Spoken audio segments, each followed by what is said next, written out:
Hello Christians, ఎట్లున్నారు? క్రిస్టియన్స్తో మాట్లాడదామని వచ్చిన. క్రీస్తుని వెంబడిస్తున్నారా? క్రీస్తు మాటలకు లోబడుతున్నారా? క్రీస్తు మాటలకు లోబడి క్రీస్తుని వెంబడించి క్రీస్తు పోలికలో ఉంటేనే మన క్రిస్టియన్స్, లేకపోతే మన క్రిస్టియన్స్ కిందకి రామ్. ఓకే, సరే. అంకులతో మాట్లాడటానికి వచ్చిన. అంకుల్ ఎవరంటే పెళ్ళైన వాళ్ళు ఎవరు ఉంటే ఈ మాటలు జాగ్రత్త వినండి. బైబిల్ చదువుతున్నారా? బైబిల్ ఓపెన్ చేసి ఎన్ని రోజులు అయింది? ఈ ఆన్లైన్లో వీడియోస్, మెసేజెస్, ఆ పాస్టర్ ఏమన్నాడు, ఈ పాస్టర్ ఏమన్నాడు, ఆ డిబేట్లో ఏమైంది, ఈ డిబేట్లో అయింది, ఏ సరిపోతుందా? అదే బైబిల్ రీడింగ్ అనుకుంటున్నారా? అది బైబిల్. మీ బైబిల్ ఓపెన్ చేసి ఎన్ని రోజులు అవుతుంది? బైబిల్ ఓపెన్ చేయండి. ఎఫ్ఎస్సి 5 ఈరోజు ధ్యానించండి. ఎఫ్ఎస్సి 5, ఎఫ్ఎస్సి పత్రిక 5వ అధ్యాయం చదవండి. ఆ, తర్వాత మీ భార్యలకు వెళ్ళి వాళ్ళని ఏమైనా హర్ట్ చేస్తే వాళ్ళు ఫస్ట్ సారీ చెప్పండి, తర్వాత ఐ లవ్ యూ చెప్పండి. ఓకే, చాలా ఇంపార్టెంట్ ఇది.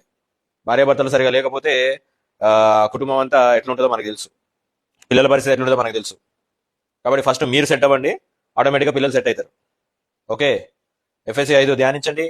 అందులో ఏమైనా మీరు ఏదైనా నేర్చుకుంటే ఏం నేర్చుకున్నారో కామెంట్లో తెలియజేయండి. ఏమైనా డౌట్స్ ఉంటే, ప్రశ్నలు ఉంటే కామెంట్స్లో తెలియజేయండి. ధ్యానించండి మొత్తం, వర్స్ టు వర్స్, వచనం బై వచనం మొత్తం క్లియర్గా చదవండి. చదివిన తర్వాత మీ భార్య దగ్గరికి వెళ్ళండి, సారీ చెప్పండి, ఐ లవ్ యూ చెప్పండి. అంతా సెట్ రైట్ అయిపోద్ది. ఓకే, మరి మా గురించేనా, ఆటల గురించి అంటే భార్యల గురించి ఏం లేదా? అది కూడా చెప్తాను నెక్స్ట్ వీడియోలో. లైక్ చేయండి, ఫాలో చేయండి.